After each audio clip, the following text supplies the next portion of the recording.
Hello friends, welcome to sweet memories. Upcoming రివ్యూలోకి వెళ్ళిపోదాం. Morning అవుతుంది.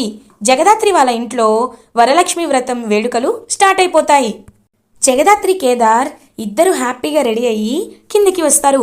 కౌశికి సుధాకర్ చూసి జగదాత్రి కేదార్ని చాలా హ్యాపీగా ఫీల్ అవుతారు. అలా ఇంకా కౌశికి, జగదాత్రి రా, పూజకి అంతా సిద్ధం చేసేసాను అని అంటారు. కౌశికి, వదినా నాకు చాలా సంతోషంగా ఉంది వదినా అని చెప్పి ఇంకా హ్యాపీగా పూజని జరిపిస్తూ ఉంటారు. ఇంకప్పుడే పంతులు గారు ఇంటికి వచ్చి, అమ్మ సత్యనారాయణ వ్రతం కూడా వరలక్ష్మి వ్రతంతో కలిసి చేసుకోవాలి అని చెప్పారు కదా, దంపతులు ఇద్దరు కూర్చోండి అని చెప్పి ఇంకలా కౌశికి, సురేష్ ఒకవైపు, జగదాత్రి కేదార్ ఒకవైపు, యువరాజ్ అండ్ నిషి ఒకవైపు కూర్చొని అందరూ కలిసి హ్యాపీగా వరలక్ష్మి వ్రతాన్ని జరిపించుకుంటూ ఉంటారు. కరెక్ట్గా అప్పుడే మేఘన వాళ్ళ మామ ఇంటికి వస్తారు. వచ్చి, కేదార్ చూడు, నేను చీర కట్టుకున్నాను, ఎలా ఉన్నాను, నీకు సాంప్రదాయంగా ఉండడం ఇష్టమని చెప్పావు కదా, నీకోసం ఇదంతా అని చెప్పి ఇంకా అలా ఇంటి లోపలికి అడుగు పెట్టగానే ఒక్కసారిగా షాక్ అయిపోతుంది మేఘన. ఎందుకంటే భార్యాభర్తలుగా జగదాత్రి కేదార్ ఇద్దరు కలిసి వరలక్ష్మి వ్రతాన్ని చేయడం చూసి ఒక్కసారిగా స్టన్ అయిపోతుంది మేఘన. హే జగదాత్రి, ఏం చేస్తున్నావు నువ్వు?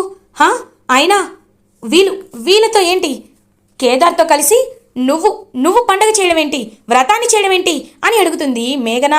ఇంక వెంటనే నిషిక వాళ్ళు, అయ్యో ఇప్పుడు నిజం బయటపడిపోతుందేమో, మేఘన నువ్వు పక్కకి రా అని చెప్పి తీసుకువెళ్ళబోతూ ఉంటే, నిషిక ఆగు, ఏంటమ్మా నీ ప్రాబ్లం ఏంటి అని అడుగుతారు సురేష్. సార్ మీరైనా వినండి, కేదార్ని నేను ఎప్పటి నుండో ప్రేమిస్తున్నాను, పెళ్లి చేసుకోవాలనుకుంటున్నాను, కానీ కేదార్ మాత్రం ఇవాళ రేపు అని చెప్పి నా ఆశలపై నీళ్లు చల్లుతూనే ఉన్నాడు. తనకి నచ్చినట్టు రెడీ అయి వచ్చాను, ఇప్పుడేమో జగదాత్రి కేదార్ భార్యాభర్తల్లాగా ఇద్దరు కలిసి పూజ చేస్తున్నారు అని అంటుంది మేఘన. వెంటనే కౌశికి, అదేంటి జగదాత్రి కేదార్ భార్యాభర్తలు కదా అని అంటుంది. ఒక్కసారిగా షాక్ అయిపోతుంది మేఘన ఒక్కసారిగా స్టన్ అయిపోతుంది. తనకి ఏమీ అర్థం కాదు.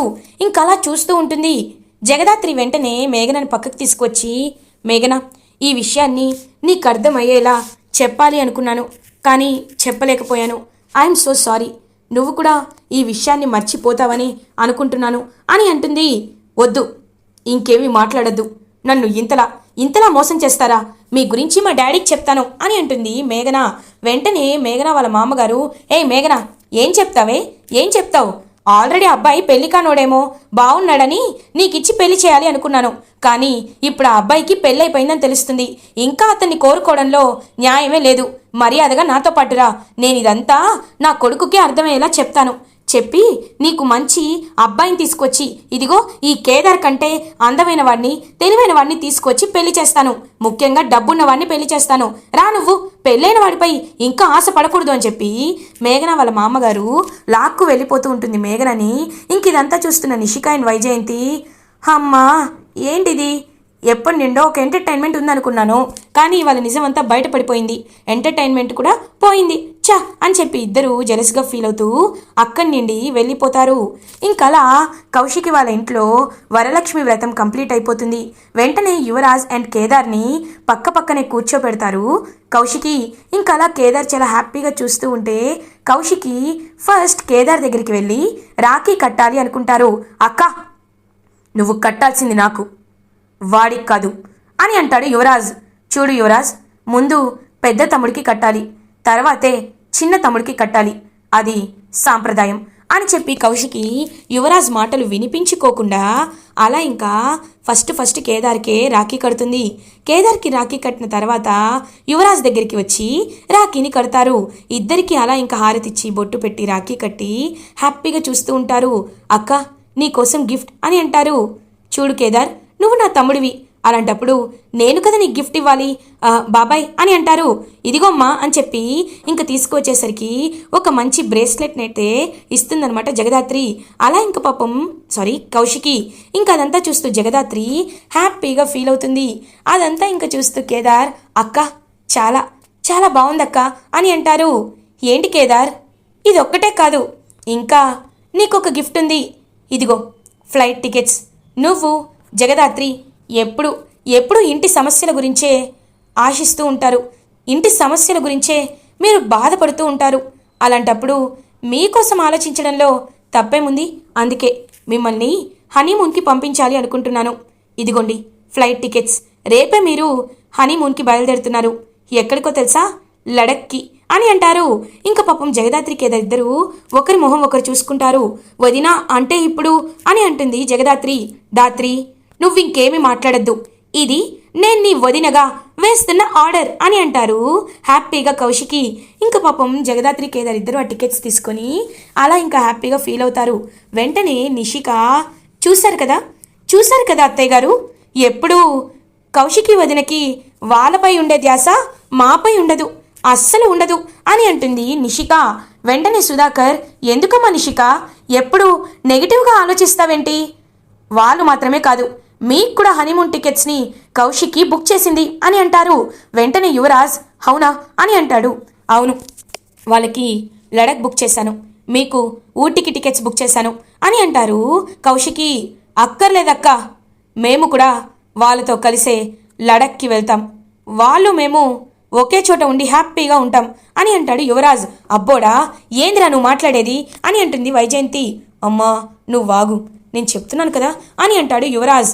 సరే ఈ టికెట్స్ క్యాన్సిల్ చేసి అక్కడికే నిన్ను కూడా పంపిస్తాను అని అంటారు. సరే అని చెప్పి ఇంకా అలా అక్కడి నుండి వెళ్ళిపోతారు కౌశికి. వెంటనే ముగ్గురు బక్కకి వచ్చేసి, ఏందబ్బోడా వాళ్ళతో కలిసి నువ్వు వెళ్ళడం ఏంటి? వాళ్ళు అన్యోన్యంగా ఉంటే మీరు చూసి కుళ్ళుకోవడానికా అని అంటారు వైజయంతి. కాదమ్మా, నేను ఇలా చెప్పానంటే దానికి ఒక కారణం ఉంది. ఆ జగదాత్రి కేదార్లు ఉన్నంతకాలం నాకు ఇలాగే టార్చర్ పెడుతూ ఉంటారు.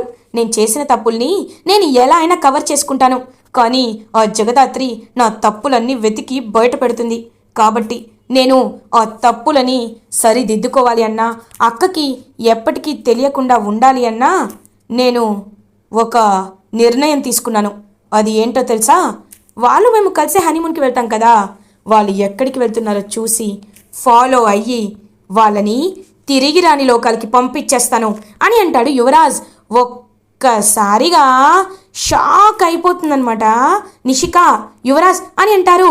అవును, నేను చెప్పేది నిజం, మీరు నమ్మితే నమ్మండి, లేకపోతే లేదు.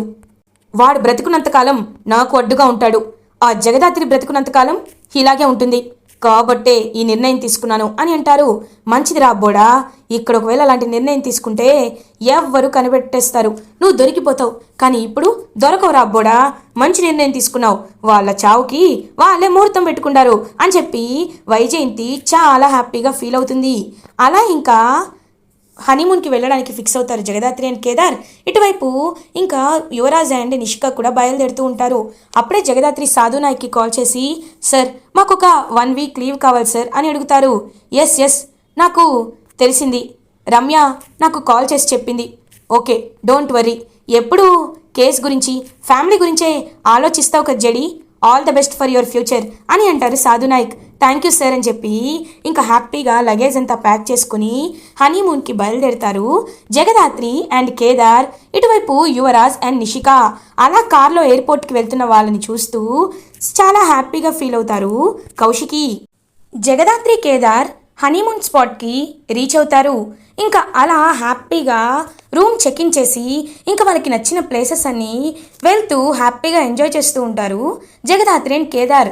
యువరాజ్ నిషిక వీళ్ళిద్దరూ ఇంకా అలా జగదాత్రి కేదార్ వైపు చూస్తూ చాలా జెలస్గా ఫీల్ అవుతారు. రేయ్ ఇదంతా మా అక్క డబ్బులతో నువ్వొచ్చావని చెప్పి కావాలనే యువరాజ్ అవమానిస్తూ ఉంటాడు కేదార్ని. చూడు కేదార్, రాఖీకి కట్టిన గిఫ్ట్గా వదిన గారు మాకు ఈ టికెట్స్ని ఇచ్చారు, అంతేకాని మీలా మేము అడిగి మరీ ఇక్కడికి రాలేదు అని అంటుంది జగదాత్రి. ఏయ్ ఏంటే ఇంట్లో కూడా గొడవ, ఇక్కడ కూడా మమ్మల్ని మనశ్శాంతిగా ఉండనివ్వవా అని అడుగుతుంది నిషిక. మనశ్శాంతిని కోల్పోయింది నేనో మీరో, సరిగ్గా చూసుకో నిషి, చూసుకొని మాట్లాడు అని చెప్పి ఇంకక్కడి నుండి వెళ్ళిపోతారు జగదాత్రి అండ్ కేదార్.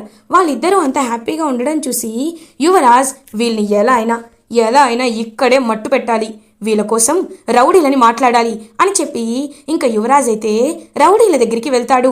వెళ్ళి అలా ఇంకా మీకు డబ్బులు ఇస్తాను, వాళ్ళని మీరు చంపేయాలని చెప్పి ఇంకా కొంతమందిని అయితే ఇస్తాడనమాట, డబ్బులు ఇస్తాడు యువరాజ్. అలా ఇంకా జగదాత్రి కేదార్ల వైపు చూస్తూ వాళ్ళని ఒక ప్లాన్ చేసి మర్డర్ చేయాలని చెప్పి ప్లాన్ వేసుకుంటారు యువరాజ్ సెట్ చేసిన రౌడీలు. కరెక్ట్గా అప్పుడే జగదాత్రికి సాధు నాయక్ కాల్ చేస్తారు. సాధు నాయక్ కాల్ చేసి, hello JD, sorry for the disturbance అని అంటారు. సార్ పర్లేదు సార్, చెప్పండి, జై హింద్ సార్ అని అంటుంది జగదాత్రి.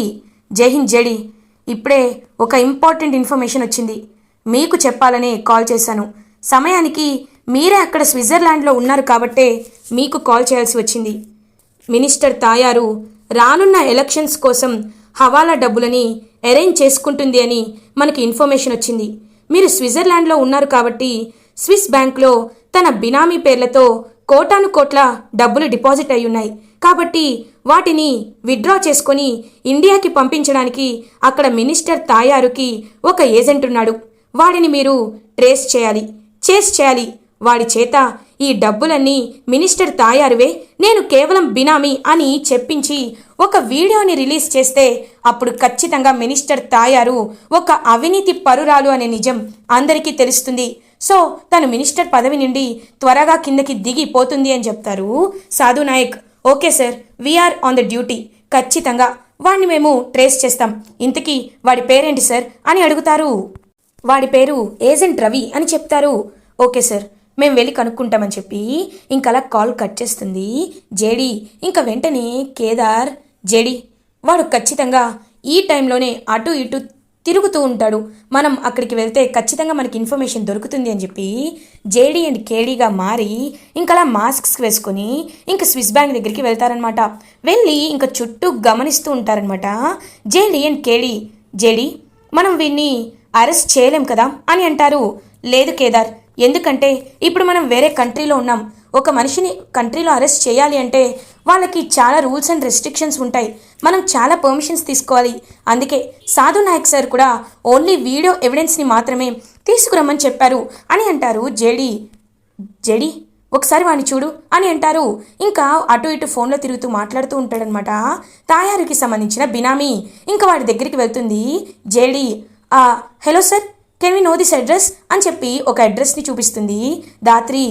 నేను కూడా కొత్తే, నాకు తెలీదు అని అంటారు. ఓ, మీరు తెలుగువారా అని అడుగుతుంది జేడీ. అవును, మీరు తెలుగువారేనా అని అంటారు. అవును సార్, మేము తెలుగువారమే. అయితే మీకు ఇక్కడ ఏరియా కొత్త అని అడుగుతాడు కేడీ. అవును, వచ్చి 2 months అవుతుంది, అయినా ఈ అడ్రస్ నాకు తెలీదు, మీరు కావాలంటే అక్కడికి వెళ్ళి అడగండి అని చెప్తారు. సార్, ఒకసారి మాతో రావచ్చు కదా, మీకు కొంచెం లాంగ్వేజ్ వచ్చినట్టుంది, మాకు రాదు అని అంటుంది జేడీ.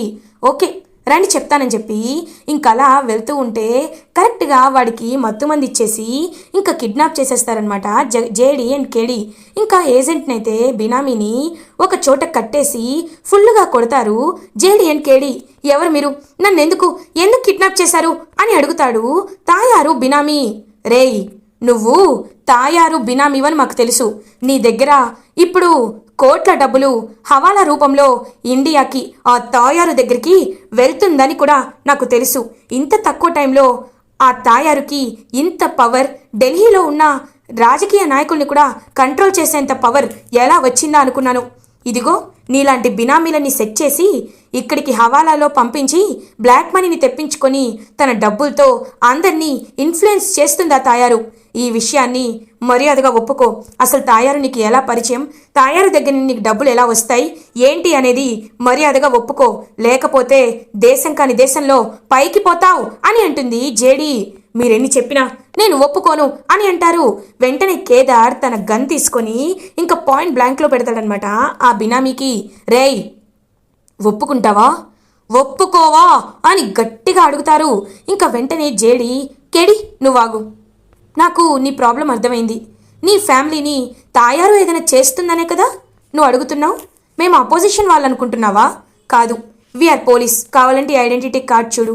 నీ ఫ్యామిలీకి ఏమీ అవ్వకుండా చూసుకునే బాధ్యత నాది.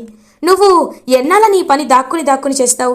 ఎప్పటికైనా అరెస్ట్ అయ్యి జైలుకు వెళ్ళి చాలా ఏళ్ళు నరకం అనుభవిస్తావు. ఆ తాయారు బెయిల్పై బయటకు వచ్చేస్తుంది.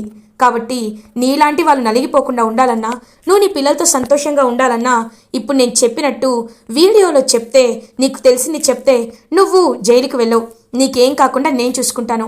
ఇది జేడీ మాట అని అంటారు. అంటే మీరేనా జేడీ కేడీ?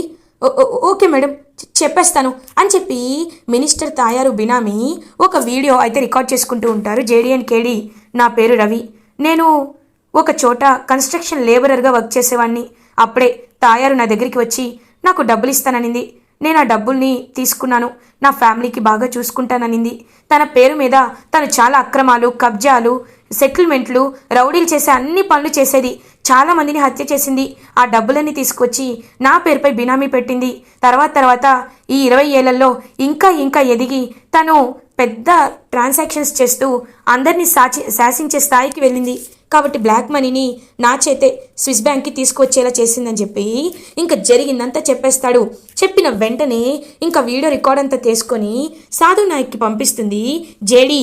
ఇంకా మొత్తం మీడియా అన్నిట్లో తాయారు బినామీ చేసిన అకృత్యాలు, బినామీ ద్వారా ఎన్ని కోట్ల బ్లాక్ మనీని దాచుకుంది, ఇవన్నీ బయటపడిపోయేసరికి ఒక్కసారిగా కుప్ప కూలిపోతుంది మినిస్టర్ తాయారు.